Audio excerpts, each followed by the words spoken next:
Napakasakit isipin na may pagmamahal na dapat ay hindi na natin paulit-ulit na hinihingi para ating maramdaman man lamang. Kaya lang, hindi natin kontrolado ang puso at pagmamahal ng ibang tao. Kaya minsan, pati yung mga pagmamahal na dapat karapatan naman nating maramdaman, kailangan pa nating ipagmakaawa para katiting man lang ay ating maranasan. Hello everyone! Welcome back dito sa ating channel. Ang lalim naman ng iyong pa-intro for today, Mama Mia.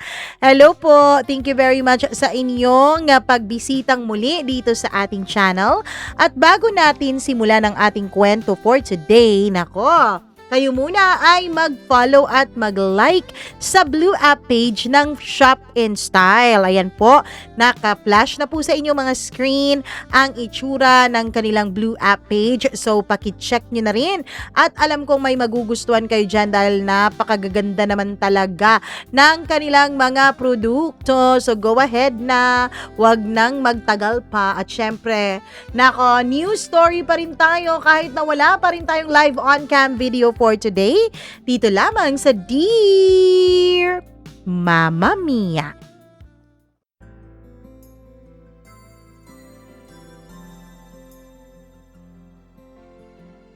May mga pagmamahal na kahit hindi mo hinihingi, ay kusang ibinibigay. At yun ang klase sa pagmamahal na masarap maramdaman. Pero may mga pagmamahal din na ating hinihingi ng pagmamakaawa. Pero kahit ilang beses tayong lumuhod, ilang beses tayong magmakaawa, at ilang beses tayong magsakripisyo, may mga tao talagang madamot pagdating sa kanilang pagmamahal. Dear Mama Mia, hindi ko maalala kung kailan unang nagsimula ang galit ni nanay sa akin. Minsan iniisip ko, baka noong ipinanganak pa lang ako.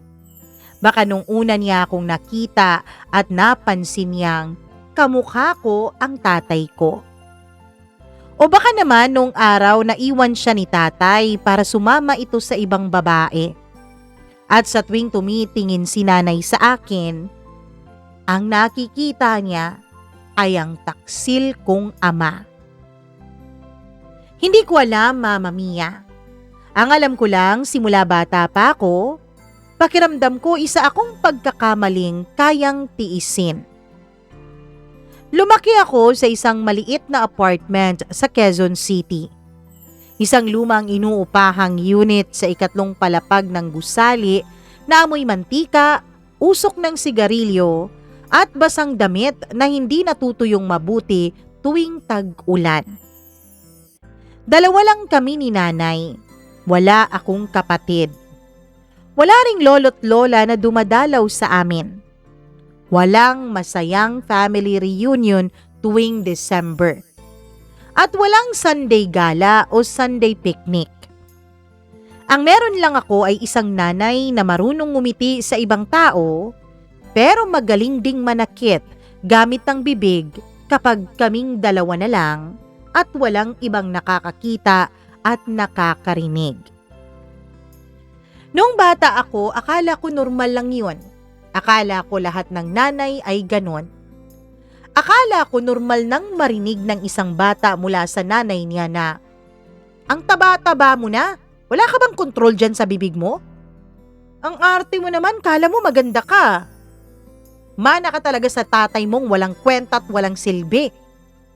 Kung hindi dahil sa akin, baka patay ka na o baka pulubi ka." 6 na taong gulang ako nang unang beses kong marinig kay nanay na malas ako sa buhay niya. Malinaw pa rin sa isip ko ang gabing yun. Brown out noon sa buong barangay namin. Mainit, malagkit sa balat ang hangin.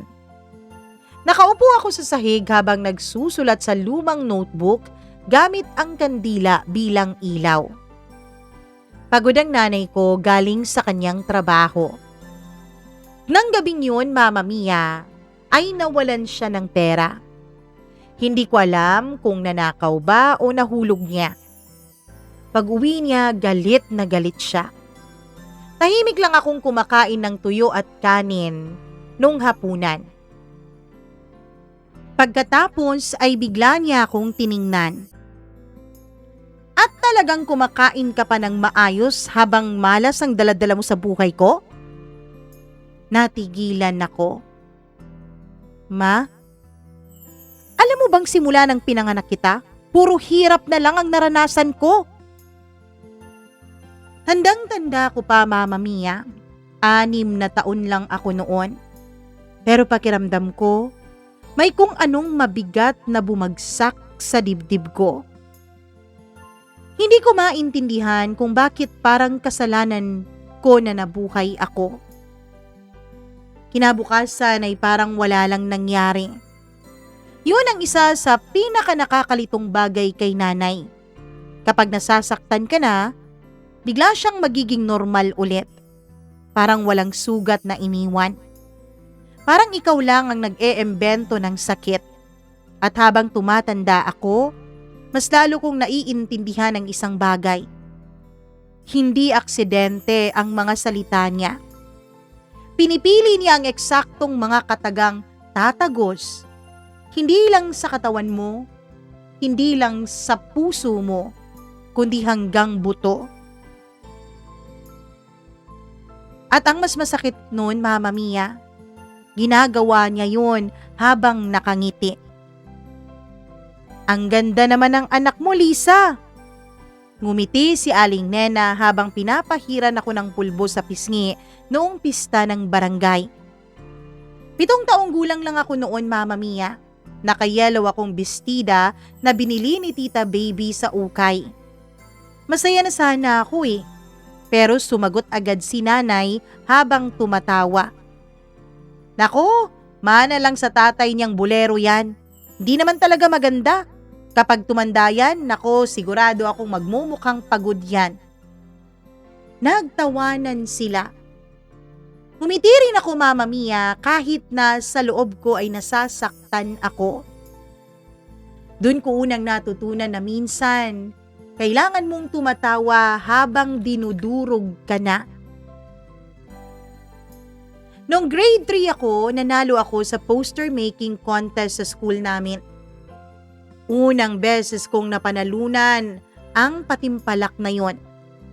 Naalala ko pa kung gaano ako kasaya habang hawak-hawak ko noon ang medalyang binigay sa akin ng guru ko pa uwi ng bahay. Pagpasok ko pa lang ay excited na akong pinakita yun kay nanay. Ma, tignan mo, nanalo ako. Tumingin siya sa akin. Hindi naman mukhang proud, mukhang nainis pa nga eh. Magkano premyo mo? Certificate lang po, tsaka itong medalya, tsaka school supplies. Ayoko ng certificate. Hindi naman nababayad sa kuryente yan. Para akong binuhusan ng malamig na tubig noon. Pero kinagabihan, dumating si Tita Baby. Ipinakita ni nanay ang certificate ko. Ngumiti siya sa kapatid niya. Mabuti na rin yan, kahit papano may silbi pala minsan. Alam mo, Mama Mia, minsan gusto kong tanungin ang aking ina. Bakit ganun siya magsalita sa akin? Bakit parang hindi niya ako anak? Bakit parang may ginawa ako para magalit siya sa akin ng ganon? Ano bang nagawa ko sa'yo? Yun sana ang gusto kong itanong noon sa aking ina. Pero natuto akong manahimik. Kasi bawat tanong ko noon, binabaliktad niya laban sa akin. Napakasama mong bata. Sumasagot-sagot ka na. Bakit ka iiyak-iyak dyan? Napaka-sensitive mo naman. Hindi ka marunong tumanggap ng biro ah. Lahat na lang ginagawa mong drama. Yan ang ilan sa mga litanya ni nanay noon kapag sinusubukan kong alamin ang katotohanan. Hanggang sa dumating ang panahon na nagsimula akong magduda sa sarili ko. Baka nga naman masama akong anak. Baka nga naman ako talaga ang problema. Baka tama si nanay. Pagdating ko ng high school, Mama Mia, ay mas lalong lumala ang lahat. Hindi na lang simpleng insulto ang naririnig ko. Sinisira na rin niya pati ang pangalan ko sa harap ng ibang tao, sa likod ko, kahit kanino, kahit saan. Kapag may pumupuri sa grades ko, naku, maniwala kayo dyan, nandadaya lang yan minsan, di naman talaga matalino yung batang yan. Kapag may nagsabing tahimik ako, naku, plastic lang yan, nagpapakabait kunwari. Kapag may nagsasabing responsableng bata ako, mahusay lang talagang umarte yan. Huwag kayong magpapaloko, mana sa tatay yan eh. Unti-unti kong napansin ang epekto noon. May mga kaklase akong lumalayo sa akin. May mga kapitbahay na parang iba tumingin sa akin. May mga nanay na ayaw akong pasamahin sa outing o sa kahit na anong okasyon kasama ang mga anak nila. Noong una, hindi ko maintindihan kung bakit. Hanggang sa minsang narinig ko si Aling Mercy sa labas ng tindahan. Naku, wag daw kayong masyadong didikit dyan kay Joy. Sabi ng nanay niyang si Liza, masama raw ang ugali niyan. May ugali daw yang kakaiba. 14 years old pa lamang ako noon, Mama Mia. 14 na taong gulang. At sa unang pagkakataon naiyak ako, hindi dahil sinigawan ako ni nanay, kundi dahil naniniwala na ang mga tao sa paligid sa kanya. Ang pinakamalala ay nang mawala sa akin si Bea. Si Bea po ang unang naging totoo kong kaibigan. Hindi siya takot makipag-usap sa akin. Hindi siya naniniwala sa mga chismis. Palagi niya akong hinihintay pagkatapos ng klase. Sabay kaming kumakain, sabay umuuwi. Pakiramdam ko noon, Mama Mia, baka kaya ko palang magkaroon ng normal na buhay. Baka kaya ko palang magkaroon ng totoong kaibigan. Hanggang sa isang Sabado, pumunta si Bea sa bahay para gumawa kami ng project. Nasa kusina ako noon at gumagawa ng juice para sa amin. Naririnig ko silang magkausap ni nanay sa sala. Mahina lang at hindi ko halos maintindihan. Pero pagbalik ko, may kakaiba na sa mukha ni Bea. Parang may iniisip. Pagkatapos nun, Mama Mia, unti-unti siyang lumalayo. Hanggang sa tuluyan na niya akong iniwasan. Hindi ko alam kung bakit. Ilang buwan na akong nasaktan. Hanggang graduation day, lumalapit na sana ako sa kanya para i-congratulate siya at para magpaalam. Pero bago pa ako makapagsalita, ay naunahan na ako ni Bea. Sorry Joy, pero ayoko ng gulo. Ano? Anong gulo, Bea? Hindi naman kita ginugulo eh. Nagulat lang ako sa mga sinabi ng mama mo. Parang may sumakal sa lalamunan ko noon, Mama Mia. Anong sinabi niya? Nag-alangan pa si Bea nung una. Pero nung hindi ako natinag at pinakita ako sa kanyang handa akong makinig, ay marahan siyang nagsalita. Sabi ng nanay mo, insecure ka raw sa akin at madalas mo raw akong pagtawanan kapag wala ako. Mama Mia, parang sumabog noon ang dibdib ko. Hindi ako makapagsalita. Parang walang lumalabas na mga salita mula sa aking bibig. Hindi ko pinagtanggol ang sarili ko. Siguro dahil alam ko rin noon, wala rin namang saysay ang lahat. Napakagaling magsalita ni nanay. Napakagaling niyang magsinungaling. At mas magaling siyang magpanggap na mabuting tao sa harap ng lahat. Noong gabing yun ay umuwi ako ng tahimik. Nasa sala si nanay, nanonood ng paborito niyang teleserye. Hindi man lang siya lumingon pagdating ko. Tumayo ako sa harap niya. Bakit mo ginawa yun kay Bea? Tanong ko. Ha? Bakit mo siya kinausap? Napabuntong hininga siya. Diyos ko, Joy, nag-aalala lang naman ako sa'yo. Sinisiraan niyo po ako. Ako? Nanay mo ko. Tumayo siya at inayos ang buhok ko na para bang isang mapagmahal na ina. Hindi mo lang naiintindihan ngayon, pero balang araw, magpapasalamat ka rin sa akin. Alam mo, Joy, hindi lahat ng tao totoo. Pinoprotektahan lang kita. Tinitigan ko siya noon at doon ko unang naramdaman ang isang bagay na mas nakakatakot pa kaysa sa galit. Takot na baka hindi na magbago si nanay kailanman.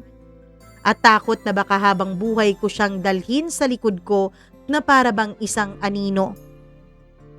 Kaya nung panahon na namili ako ng kolehiyo, pinili ko talaga ang pinakamalayong lugar na kaya kong puntahan, Mama Mia.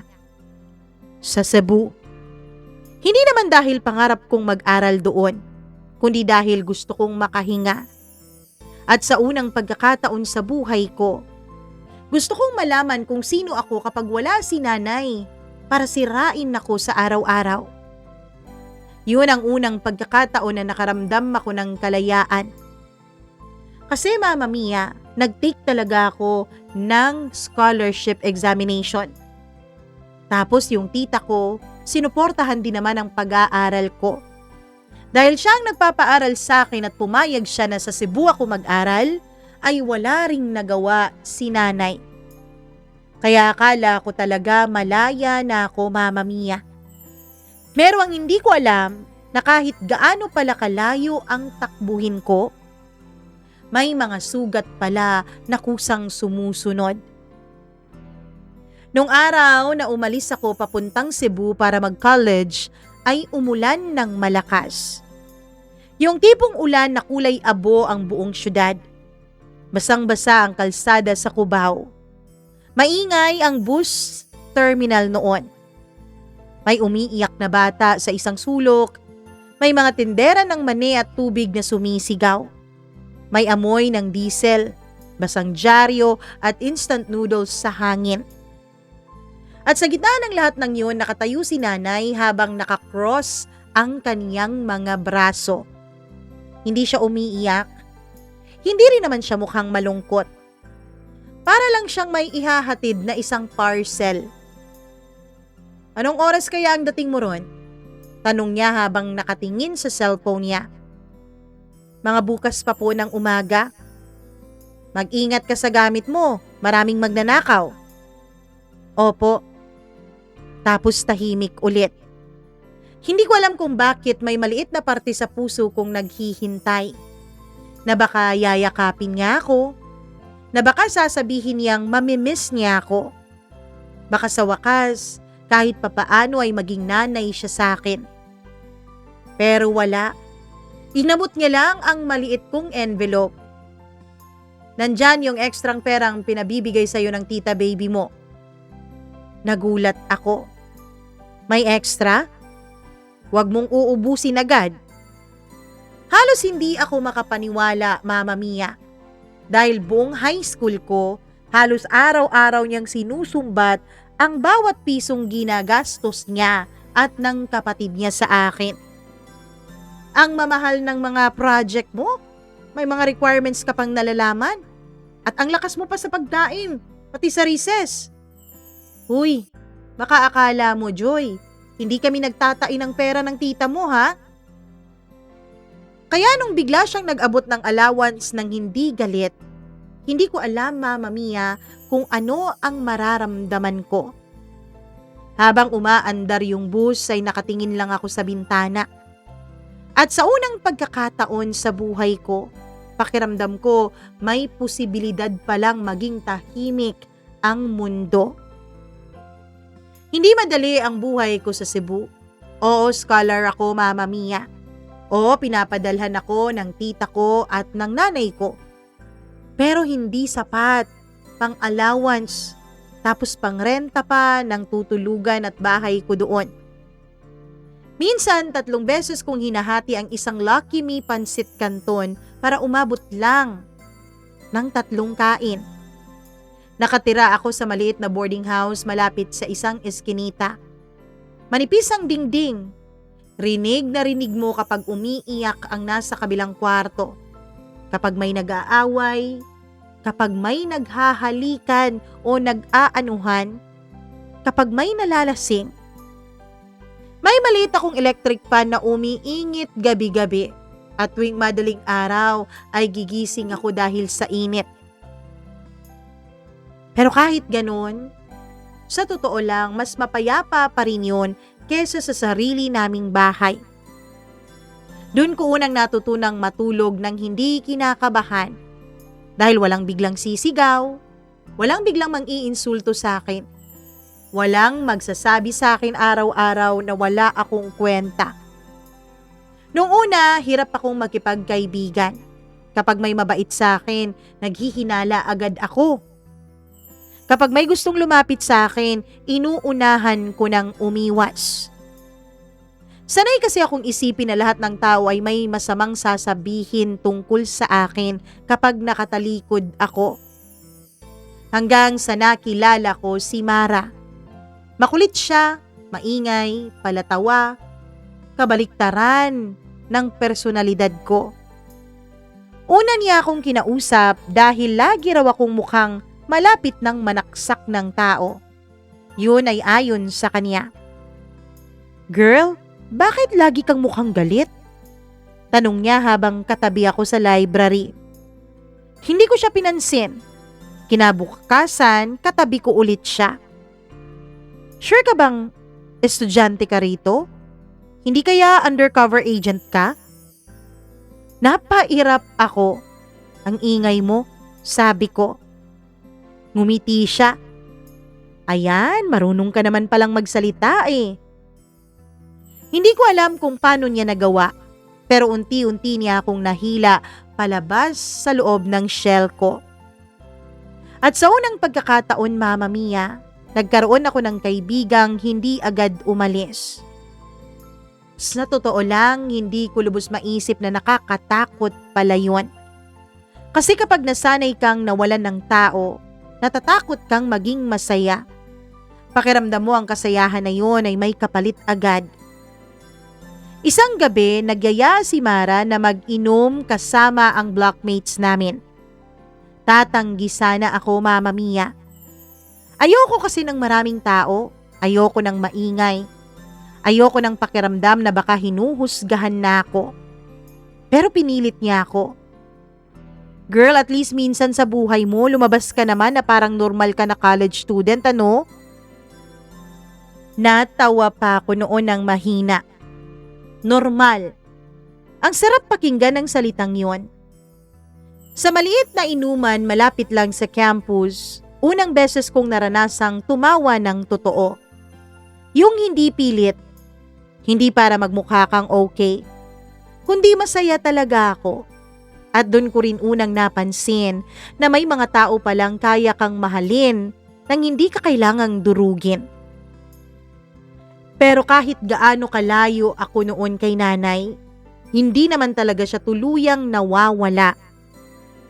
Tumatawag siya minsan, Mama Mia, hindi madalas. At sa tuwing tatawag siya, parang may kakaibang kabaitan sa boses niya. "Kumain ka na ba?" "Opo." "May pera ka pa ba dyan?" "Meron pa po." "O siya, sige, mag-aral kang mabuti." Simple lang, maikli, pero sapat na para lituhin ako. Dahil may parte sa akin na gustong maniwala, gustong isipin na baka nga nagbago na si nanay. Minsan nagpapadala pa siya ng ekstrang pera, minsan pagkain, minsan bagong damit. At tuwing umuuwi ako sa Quezon City tuwing bakasyon, mas maayos siya, Mama Mia. Hindi na ganun katalas siyang magsalita. May mga pagkakataon pa ngang ipinagmamalaki niya ako sa mga kapitbahay eh. Naku, alam niyo ba? Napakaganda ng paaralan ng anak ko sa Cebu. Para raw sa mga mayayaman at mga matatalino yun. Scholar yan, Dean's Lister yan. Sa unang pagkakataon, pakiramdam ko noon, Mama Mia, ay nakikita na rin ako sa wakas ni Nanay bilang anak niya. Hindi lang bilang punching bag ng mga salita niya kapag galit siya. At bilang isang taong buong buhay na nagutom sa pagmamahal ng isang ina, kumapit ako roon. Kahit maliit, kahit baka hindi naman totoo. Nung 4th year college ako, nagkaroon kami ng major presentation. Halos 2 linggo akong walang matinong tulog. Stress, pagod, at pressure. At nung araw ng presentation ay bumigay ang katawan ko. Nahilo ako sa hallway. Kung hindi lang sana ako nasalo ni Mara, baka bumagsak na talaga ako sa sementadong sahig. Dinala niya ako sa klinik. Habang nakahiga ako roon, nanginginig ang kamay ko sa pagod. Tumunog ang cellphone ko. Si Nanay. Nag-alangan pa akong sagutin nung una pero sinagot ko na rin. Hello? Oh, bakit parang mahina ang boses mo? Pagod lang po. Teka. Tahimik siya sandali. Pagkatapos ay biglang lumambot ang boses niya. Kumakakain ka ba dyan ng maayos? Hindi ako agad nakasagot, Mama Mia. Kasi sa totoo lang, yun ang unang pagkakataong narinig kong parang totoong nag-aalala siya sa akin. At nakakahiyamang aminin, muntik na nga po akong umiyak dahil sa sobrang emosyon. Joy? Opo. Huwag mong pababayaan ang sarili mo, ha? Pagkababa ng tawag ay tahimik akong nakatitig sa kisame. Sa unang pagkakataon sa buhay ko, naisip kong baka pwede pa pala kaming maging maayos ni Nanay. Pero mali. Maling-mali. Pagkatapos kong graduate ay mabilis na nagbago ang buhay ko. Nakahanap agad ako ng trabaho sa isang marketing company na malapit lang sa Quezon City. Maliit lang ang kondong inuupahan ko. Studio type. Manipis ang kurtina. May tumutulong gripo. Pero, pakiramdam ko ay akin yon. Sarili kong lugar, sarili kong pera ang binabayad at sarili kong buhay. At doon ko unang natutunang huminga ng maluwag. Pakiramdam ko wala na talagang sisigaw dito. Wala nang maninira. Wala nang magmamasid sa bawat kilos ko. Tuwing umaga, bumibili ako ng kape sa baba ng building bago pumasok. Minsan, tumatambay ako sa balcony habang umuulan. At tuwing gabi, nakakatulog ako ng tahimik. Unti-unti kong binubuo ang sarili ko, Mama Mia. Yung bersyon na hindi ginawa dahil sa galit ni Nanay. At doon ko siya nakilala. Si Marco. Una ko siyang nakita sa elevator. Late na ako noon sa meeting. Nagkanda gulo-gulo pa ang papers ko dahil natapilok ako sa may lobby. Habang halos mapamura na ako sa sobrang inis, may lalaking yumuko para tulungan akong pulutin ang mga papel. Naku, sorry, sabi niya. Pagangat ko ng tingin ay nakita ko ang kanyang napakaamong mukha. Simple lang naman, malinis manamit, mukhang seryoso, pero maganda at nangungusap ang mga mata. Yung tipo na mukhang mabait kahit hindi pa nagsasalita. Thank you, sabi ko habang inaayos ang folder ko. Ngumiti siya ng bahagya. Parang gusto mo nang umiyak ka. Napatawa ako. Alam mo, tama ka. Marco pala, sabi niya sabay abot ng kanyang kamay. Joy.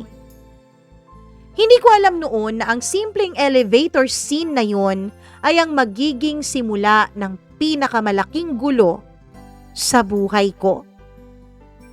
Mama Mia, hindi naman ako nahulog agad-agad kay Marco. Sa totoo lang, nung una, medyo inis pa nga ako sa kanya eh. Pakiramdam ko kasi masyado siyang mabait at parang isang taong lumaking parang aso na laging handang sipain. Nakakatakot yung kanyang kabaitan. Pakiramdam ko may kapalit lagi. May agenda, may nakatagong paninira. Pero si Marco, Mama Mia, nakakapagod basagin at basahin. Hindi naman siya yung tipong sweet na sobra kung umasta. Hindi rin naman siya playboy na mahilig magpapansin at magpasikat. Tahimik lang siya pero consistent at marunong makinig.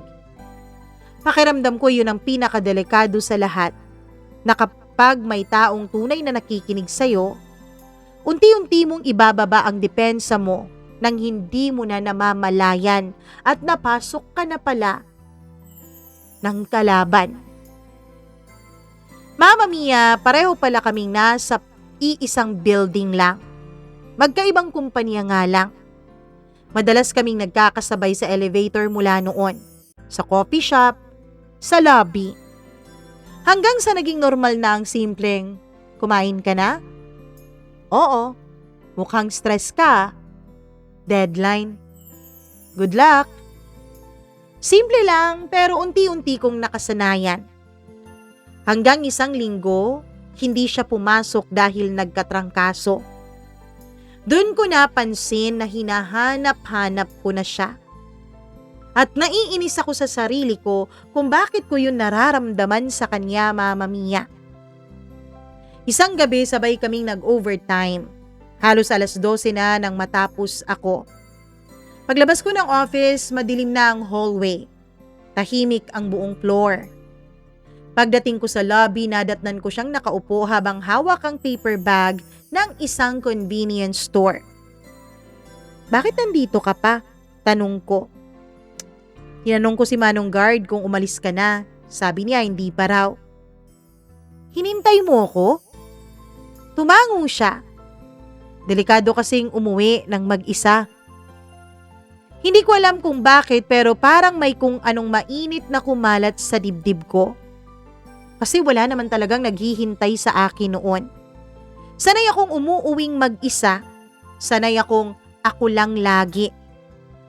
Kaya nung gabing yun, habang magkatabi kaming kumakain ng siopaw mula sa convenience store, pakiramdam ko ay may maliit na parte sa buhay ko na unti-unting nagiging normal. Unti-unti ring nagiging kami, Mama Mia.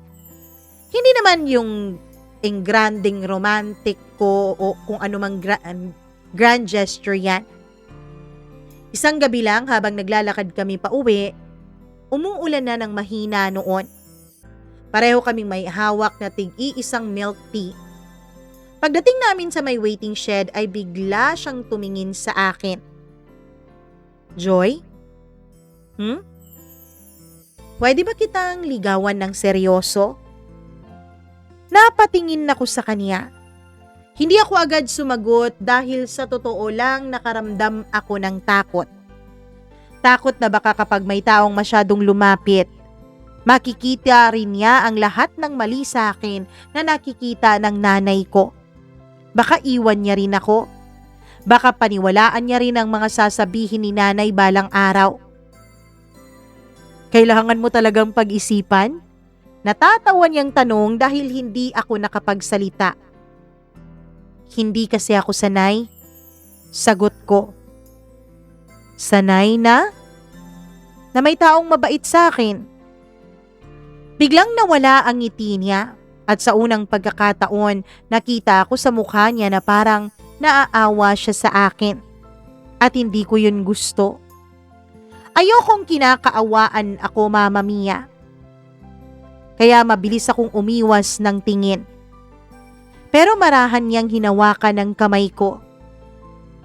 Joy, hindi kita sasaktan. Napapikit ako sandali. Nakakatawa. Kasi halos lahat ng nanakit sa akin noon, yan din naman ang sinabi. Pero si Marco, Siya yung unang taong gusto kong paniwalaan ang lahat ng salita.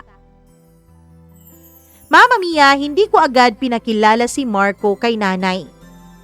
Halos 1 taon muna kaming naging magkasintahan.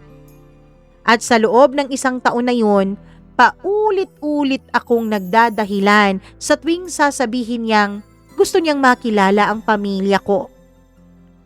Busy si nanay, may seminar. Ayun, andun sa probinsya namin, dumalaw, may overtime. Kung ano-anong sinasabi ko pero ang totoo, takot ako, Mama Mia. Takot akong sirain na naman ni nanay ang isang bagay na natatanging masaya sa buhay ko.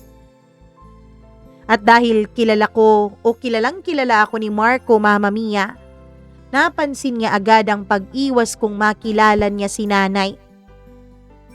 Isang gabi habang nasa kondo kami at kumakain ng take-out na lugaw, ay bigla na lang siyang napatitig sa akin.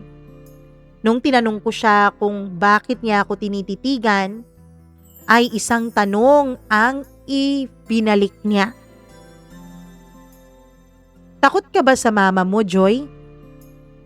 Napahinto ako sa paghigop ng mainit na lugaw. Hindi ako nakasagot agad kasi unang beses na may direktang nagtanong noon sa akin. At mas lalong nakakahiya dahil alam kong oo ang sagot. Hindi naman physical fear. Hindi dahil sasaktan niya ako, sasampalin, bubugbugin. Kundi dahil kaya niyang baluktutin ang utak ko. Hanggang sa ako na rin mismo ang magduda sa sarili ko. Kakaiba siya. Mahina akong sabi. Paanong kakaiba? Huminga ako ng malalim. Marco, kapag kaming dalawa lang, iba siya. Tahimik lang si Marco, na para bang hinihintay ang buong paliwanag ko. Kaya itinuloy ko. Mahilig siyang manira. Sinisira niya ako sa ibang tao. Hindi pa nagsasalita si Marco, Mama Mia, na para bang maingat niyang pinoproseso ang lahat ng sinabi ko. Bakit? Nanay mo siya, 'di ba? Napatawa ako ng mapait. Hindi ko alam eh. At yun ang pinakatotoong sagot dun, Mama Mia.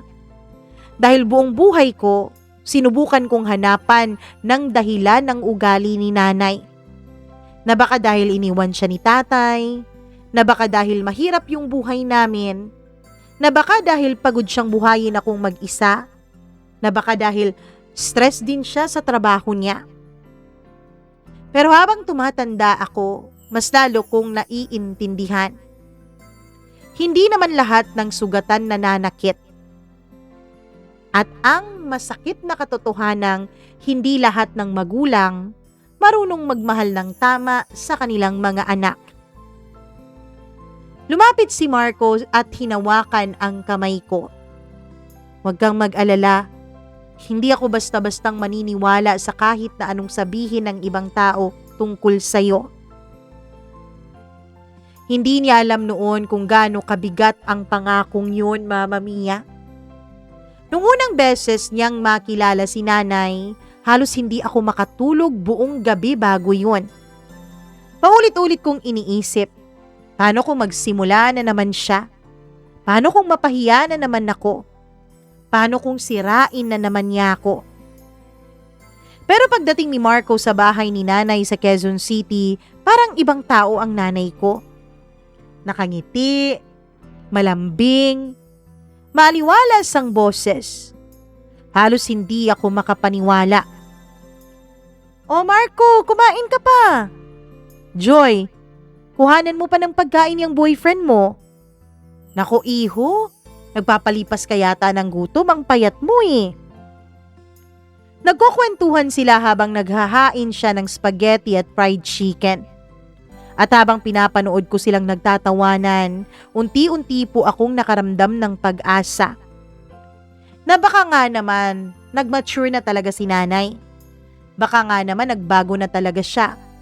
Baka naman sobrang paranoid ko lang. Baka nadala lang ako ng trauma ko nung bata pa ako.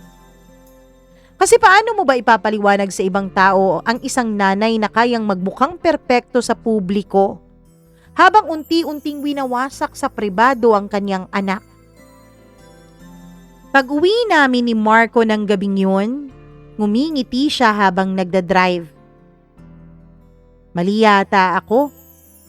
Napalingon ako. Anong mali? Ang bait ng mama mo eh. Parang may maliit na parte sa dibdib ko ang biglang kumabog. Ganun ba? Oo. Mukha namang mahal ka niya. Sabi niya habang tumatango at nakatingin sa daan. Napangiti ako ng pilit. Siguro. At dun ko unang naramdaman ang isang bagay na matagal ko nang hindi nararamdaman. Guilt, Mama Mia. Kasi paano kung ako naman talagang may problema? Paano kung sobrang sensitive ko lang naman talaga? Paano kung buong buhay kong minamasama ang isang inang sinusubukan lang akong palakihin ng tama? Minsan kasi, Mama Mia, kapag matagal ka nang minamanipula, kahit alam mong nasasaktan ka, nagdududa ka pa rin sa sarili mo. Lumipas ang mga buwan.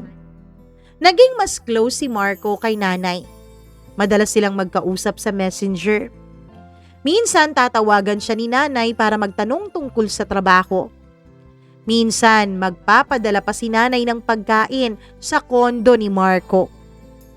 At sa bawat araw na lumilipas, mas lalo akong kinakabahan. Hindi dahil may ginagawang masama ang nanay ko, kundi dahil sobrang bait niya. At kilala ko si nanay.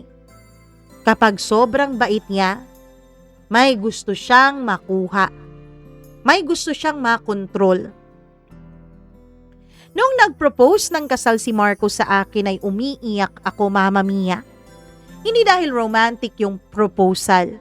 Sa totoo lang, simple lang yun eh. Nasa rooftop kami ng condo building ng kaibigan niya. May mga ilaw sa syudad sa paligid. Mahina ang hangin. May dala siyang maliit na cake na muntik pang matumba. Kinakabahan pa siya habang nagsasalita. Hindi ako magaling sa speech eh. Sabi niya habang nanginginig ang kaniyang kamay. Napatawa ako habang umiiyak. Halata nga. Pero sure ako sa'yo. At dun siya lumuhod. At sa unang pagkakataon ng buhay ko, Mama Mia, may taong pumili sa akin ng walang pag-aalinlangan. Hindi dahil kailangan niya ako. Hindi dahil naaawa siya sa akin. Hindi dahil may mapapala siya. Kundi dahil mahal lang talaga niya ako. Kaya nung isinuot niya ang singsing sa daliri ko ay isang tahimik na pangako ang ginawa ko sa sarili ko. Hindi ko hahayaang sirain ni nanay ito. Kahit ano pa mang mangyari. Ang hindi ko alam noon, na huli na pala ang lahat para sa pangakong yun, Mama Mia. Simula nang maging engaged kami ni Marco, mas naging mabait si nanay. At yun ang pinaka nakakatakot na version niya. Hindi yung sumisigaw, hindi yung nang-iinsulto, hindi yung nagwawala, kundi yung kalmado, maamong magsalita, laging may ngiti. Dahil kapag ganun si nanay, ibig sabihin may binubuo siyang plano. Isang kwento, at kadalasan ako lagi ang kontrabida. Anong motive niyo sa kasal? May venue na ba? Ilang ninong at ninang ang kukunin niyo? Ayusin niyo yung wedding coordinator niyo ha? Nakakahiya kapag sabog ang kasal. Kung ibang tao ang makakakita kay nanay noon, iisipin nilang excited siyang ikasal ang anak niya. Minsan nga naiisip ko kung gaano siya kagaling. Kasi kahit ako na lumaki sa kanya, minsan naluloko pa rin niya. Isang linggo, nagyaya siyang mag-lunch kaming tatlo. Ako, siya at si Marco. Sa isang kilalang restaurant. Habang kumakain kami, halos si Marco lang ang kausap niya. Marco, marunong ka bang magluto? Kahit papano naman po, oo. Naku, buti naman. Tumawa siya ng mahina. Eto kasing si Joy, kapag walang gana, isang buong araw yan hindi kakain. Napatingin sa akin si Marco. Totoo? Umiling ako. Hindi ah. Anong hindi?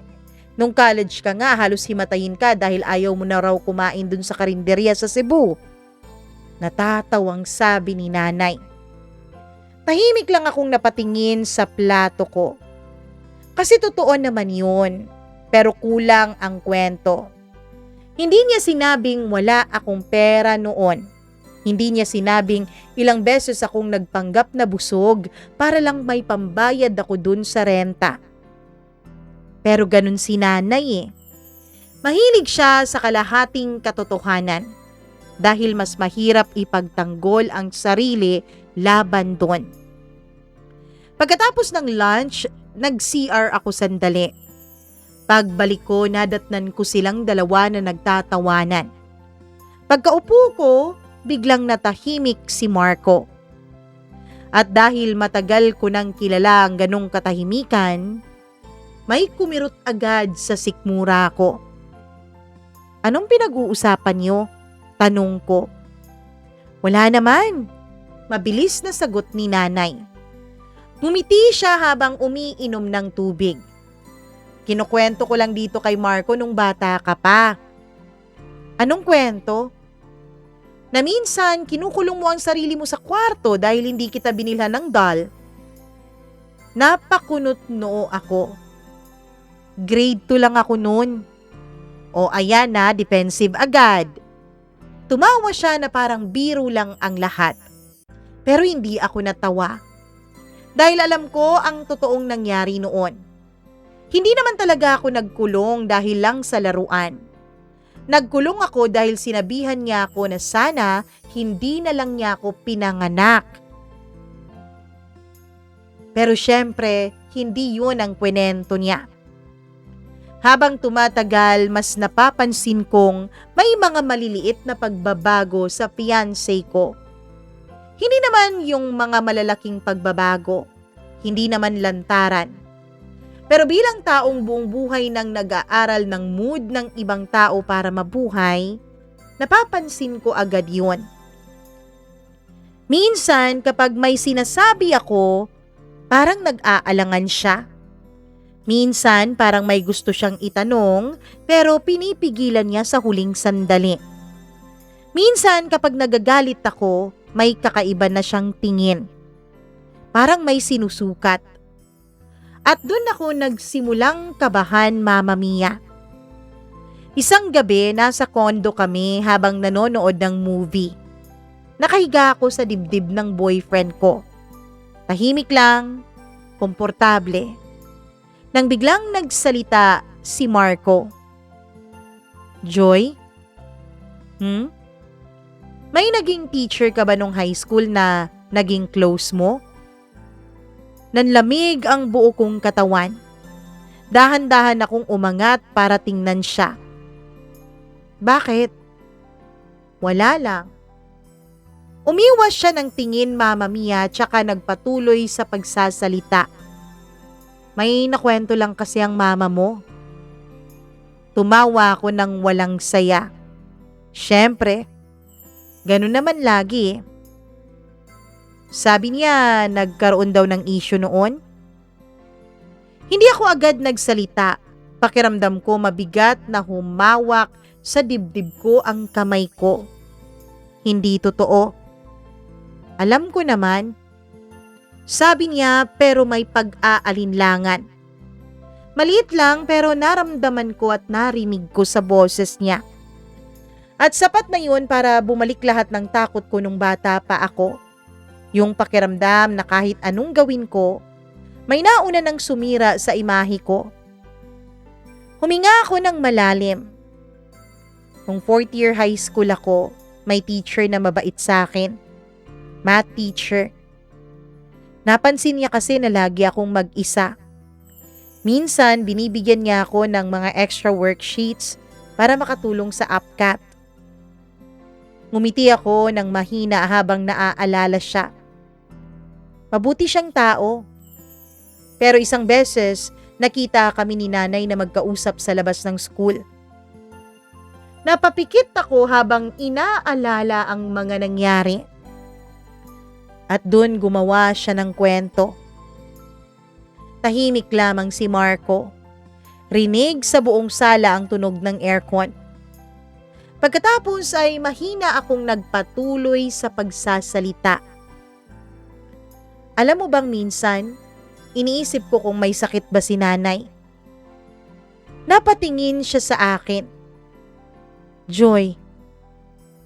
Marco, isipin mo, anong klaseng nanay ba ang sisira sa anak niya ng ganon? Nabasag ang boses ko. Kasi kahit matagal ng panahon ang lumipas, masakit pa rin yun para sa akin.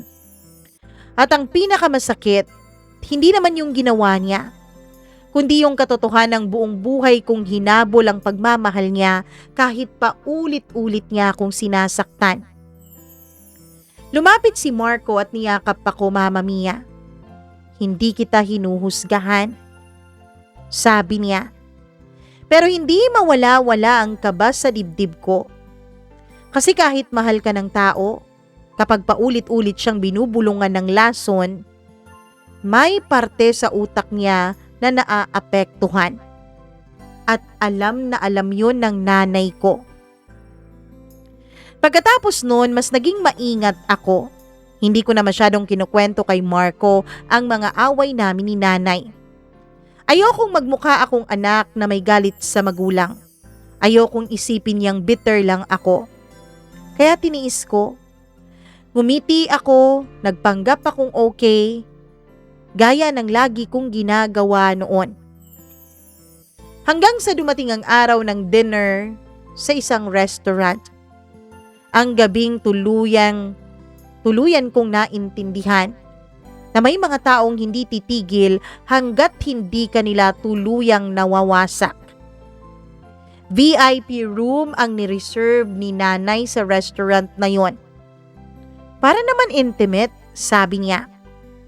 Pero kilala ko siya. Mahilig siyang gumawa ng eksena. Mahilig siya sa kontrol. Pagdating namin doon, maaga na pala siyang dumating kesa sa amin.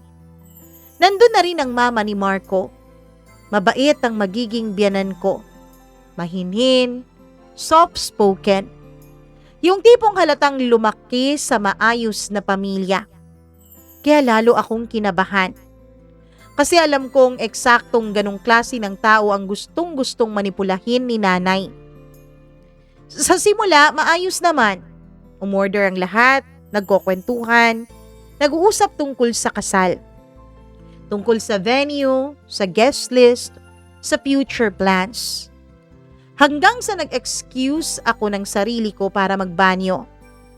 At yun ang pinakamalaking pagkakamali ko, kaya lang, hindi ko talaga mapigil-pigilan tong pantog ko, Mama Mia. Habang nasa loob ako ng cubicle, may kakaiba agad akong pakiramdam. Hindi ko maipaliwanag, parang may kung anong masamang mangyayari. Paglabas ko ng CR, naglalakad ako pabalik sa VIP room habang naririnig ko ang mahihinang boses mula sa loob. At pagkatapos nun narinig ko si nanay. Tuso talaga yung anak ko, bata pa lang, mana sa tatay niya. Kaya mag-ingat kayo. Huminto ako. Parang may nagyelong tubig na ibinuhos sa likod ko. Tahimik akong tumayo sa labas ng pinto at habang tumatagal, mas lumalala ang mga naririnig ko mula sa mismong bibig ni nanay. Napakahilig niyang magsinungaling. Napaka-manipulative niyan. Marami ang issue simula nung bata pa. Wala yang kaibigan dahil masama ang pag-uugali. Bawat salita, parang matagal na niyang pinaghandaan. Parang matagal na niyang hinihintay ang pagkakataong yun. At ang pinakamasakit, wala nang gulat sa akin. Kasi buong buhay ko, Kapag may taong nagsisimulang magmahal sa akin, si nanay ang unang sumusubok na sirain yon. May boyfriend siyang teacher dati. Sabi niya kay Marco, first love niya raw siya. Pero hindi naman, yung teacher naman yun. Pero nako, maniwala kayo sa akin. Napakagaling magsinungaling ng anak ko. Yan yata ang ugaling nakuha talaga niya dun sa walang kwenta niyang ama. Tahimik akong nakatayo sa labas ng VIP room habang naririnig ang bawat salita ni nanay. Parang bumagal ang mundo. Rinig ko ang lagitik ng mga kubyertos. Ang mahinang tugtog ng birthday song mula sa kabilang function room. Ang pagtawa ng mga waiter sa malayo. Pero sa loob ng dibdib ko may kung ano-anong nagaganap na gulo, Mama Mia. May naramdaman akong napuputol. Hindi na galit. Hindi na sakit. Kundi matinding pagkadismaya. Huminga ako ng malalim tsaka ko tinulak ang pinto. Lahat sila napalingon. Saglit na natigilan si nanay pero gaya ng dati, mabilis lang talaga siyang nakakabawi. Nandyan ka na pala, Joy. Halika rito, maupo ka. Malambing niyang sabi. Na para bang wala siyang ginawa. Na parang hindi niya ako kasalukuyang pinapatay gamit ang mga salita niya sa harap ng mga taong magiging kabilang ng buhay ko. Etong batang to, hindi talaga marunong maghinay-hinay. Parang siga kung kumilos. Dagdag niya habang nakangiti sa magiging biyanan ko. Napatingin ako kay Marco. Namumutla siya. Naguguluhan at yun ang pinakakinatatakutan ko. Dahil nakita ko sa mukha niya ang simula ng pagdududa. Yung maliit na bitak. At kapag may bitak na, dun pumapasok ang lason. Joy, matalim na sabi ni nanay. Ano bang mukha yan? Nandito ang mga magiging biyanan mo. Pagkatapos ay bumaling siya sa kanila at nagkunwaring nahihiya. Pasensya na talaga kayo ha. Hindi ko kasi talaga napalaki to ng maayos. Palibasa, nagtatrabaho ako dahil solo ko tong tinataguyod. Hindi niya natapos dahil bigla kong hinila ang mantel ng mesa. At kumalabog sa buong VIP room na yun, Mama Mia. Sunod-sunod na nabasag ang plato, baso at serving dish sa sahig. Napasinghap ang magiging biyanan ko. Napaatras si Marco. At sa unang pagkakataon sa buong gabi natanggal ang maskara ni nanay. Ano bang problema mo? Sigaw niya. Namumula ang mukha niya sa galit. Hindi na siya yung maamong single mother. Hindi na siya yung mapagkumbabang ina. Lumabas ang totoong siya. Joy, please, mahinang sabi ni Marco. Huminga ako ng malalim pagkatapos ay tumingin sa mama niya. Pasensya na po kayo, pero kailangan ko pong tapusin to. Sabi ko ng diretsyo. Tahimik ang buong kwarto. Rinig lang ang mahinang pagtulo ng sabaw mula sa nabasag na mangkok. Marco, ihatid mo na muna ang mama mo, sabi ko. Nag-alangan siya. Joy, please Marco. Hindi ko alam kung anong nakita niya sa mukha ko, pero pagkatapos ng ilang segundo ay inalalayan na niya ang nanay niya, pati na rin ang tatay niya palabas. Pagkasara ng pinto ay kaming dalawa na lang ni nanay ang naiwan. At dun nagsimula ang totoong laban. Ano bang kabaliwan yon ha? Sigaw niya. Tingnan mong ginawa mo. Hindi ako sumagot agad. Tahimik lang akong yumuko para itayo ang isang silya. Pagkatapos ay umupo ako roon. At dun siya mas lalong nainis. Kasi sa buong buhay niya, sanay siyang umiiyak ako. Sumisigaw, nakikipagtalo. Pero ngayon kalmado lang ako. Hindi niya alam kung paano ako kontrolin. Bata ka pa lang, may topak ka na talaga. Galit niyang sabi. Wala kang modo. Wala kang utang na loob. Kung hindi dahil sa akin, ayoko na. Natigilan siya sa sinabi ko. Tahimik akong nakatingin sa kanya. Pagod na pagod na. Alam mo ba kung anong masakit? Hindi naman yung sinisiraan mo ko kundi yung buong buhay ko, hinintay kitang mahalin ako. Saglit siyang natahimik. Pero syempre, mabilis ding bumalik ang matigas niyang mukha. Drama mo na naman. Napangiti ako ng mapait. Kahit ngayong kitang-kita ng sugat, hindi pa rin talaga siya marunong umamin. Bakit mo ba ginagawa yun? Tanong ko. At wag mong sasabihin please na para sa ikabubuti ko yun. Tahimik siya. Bakit lagi mong kailangang sirain ang imahe ko sa mga taong nagmamahal sa akin?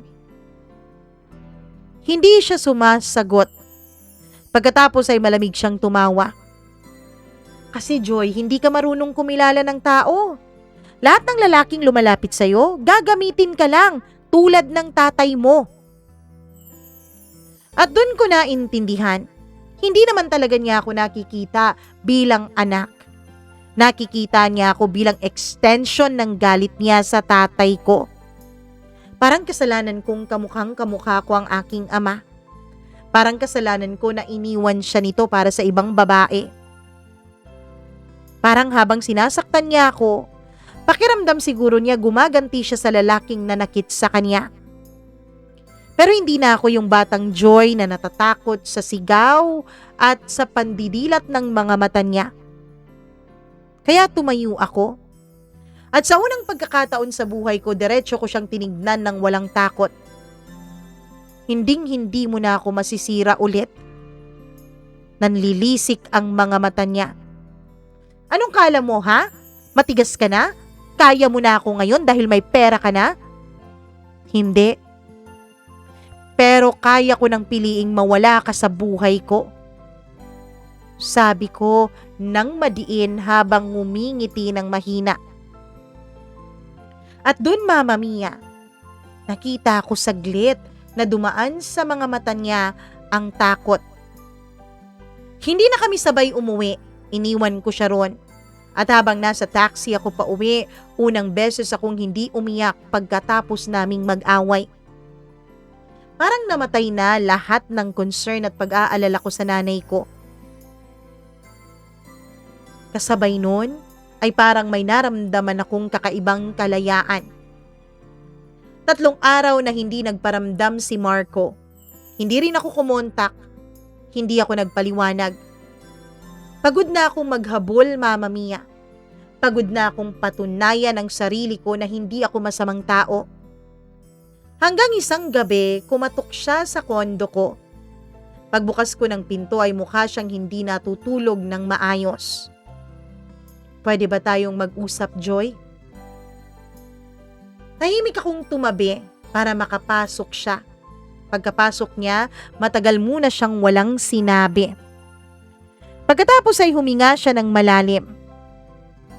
Hindi ko alam kung anong paniniwalaan ko noon. Sabi niya, masakit marinig yun, pero totoo. At yun ang pinakakinatatakot ko, Marco. Sagot ko. Namula ang mga mata niya habang nakatingin sa akin.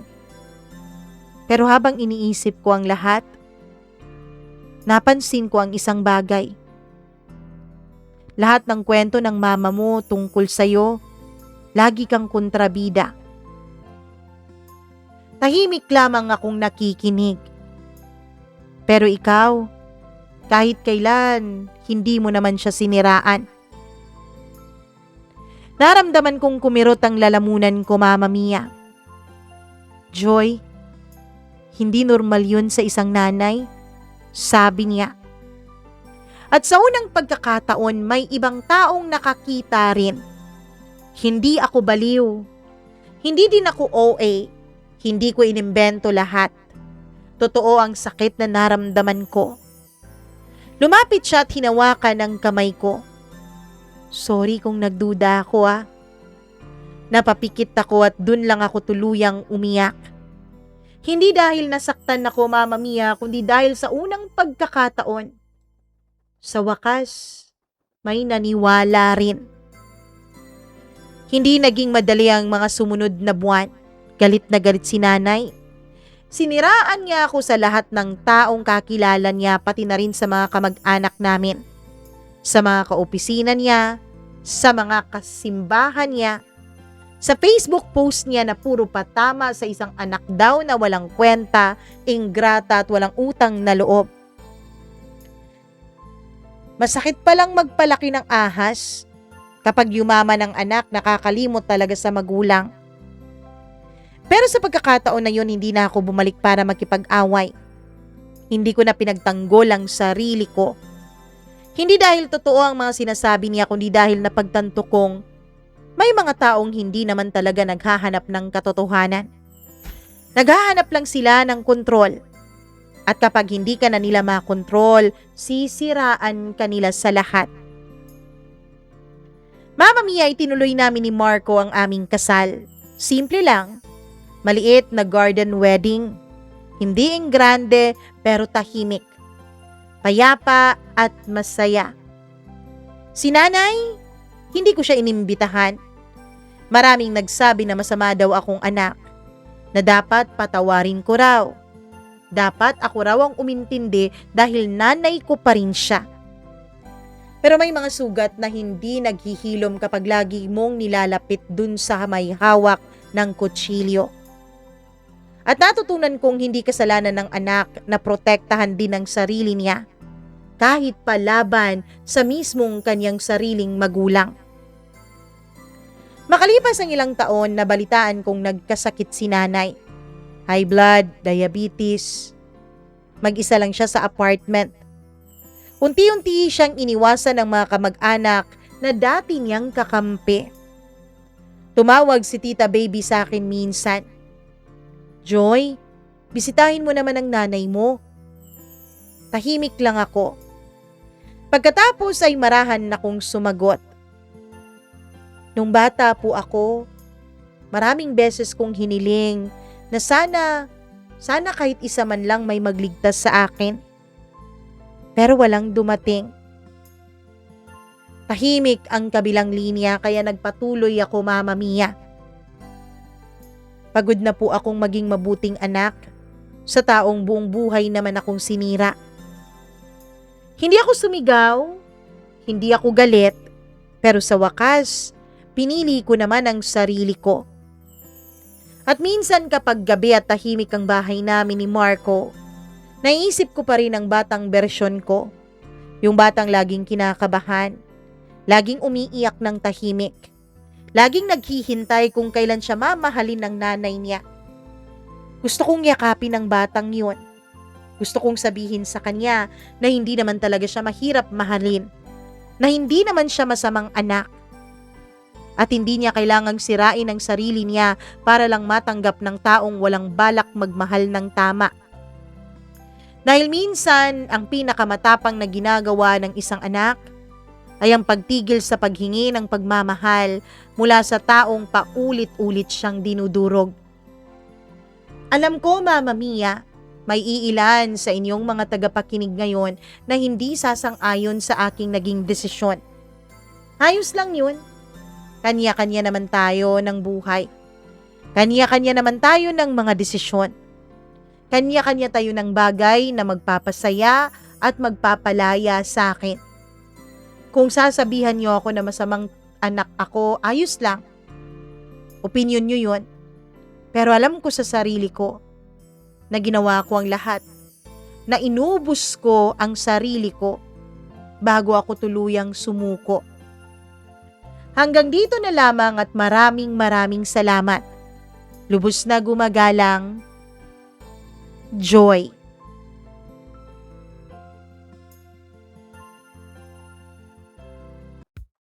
May mga nanay palang ganun ano. Akala ko kasi ang nanay, napaka-unconditional magmahal. Pero sa kwentong ito ni Joy, makikita natin na lahat ng tao, posible talagang masira ng sakit at ng trauma. Hindi ko naman gina-justify yung ginawa ng nanay ni Joy sa kanya dahil mali naman talaga yon, masama naman talaga yon. Pero naisip ko lang, kaya siya nagkaganon dahil sinaktan, niloko at sinira siya ng ama ni Joy. At hindi siguro niya na-process ng maayos yung sakit, yung pain, yung naranasan niyang trauma. Kaya ang trauma na yon minamanifest niya kay Joy. Si Joy ang naging punching bag. So ang kwentong ito, hindi lamang tungkol sa isang anak na naubos ang pasensya sa magulang, hindi lang isang magulang na galit sa isang anak, kundi isang tao na hindi nakapaghilom ng kanyang sakit at pait, kaya naipasa niya ito sa taong dapat siya mismo ang unang pumoprotekta. So you see, napaka-fragile ng mental health, napaka-fragile ng sakit sa puso. Hindi yung literal, kundi yung emosyon. So sana sa mga dumadaan ngayon ng matinding pagsubok sa buhay pag-ibig, sa mental health, sana you take your time to heal. You take your time to acknowledge your wound. You take your time to talk to yourself, talk to professionals, para nang sa ganun matulungan ka kung paano ba i-process ang sakit na yun, ang betrayal na yun. Nang sa ganun hindi mo maipasa sa iba at hindi ka makapanakit sa iba, lalo pa sa mismong iyong pamilya. Maraming salamat sa inyong lahat sa pakikinig. Joy, thank you so much for sharing. Hindi kita huhusgahan at hinihikayat ko rin ang ating mga tagapakinig na wag rin po kayong manghusga, okay?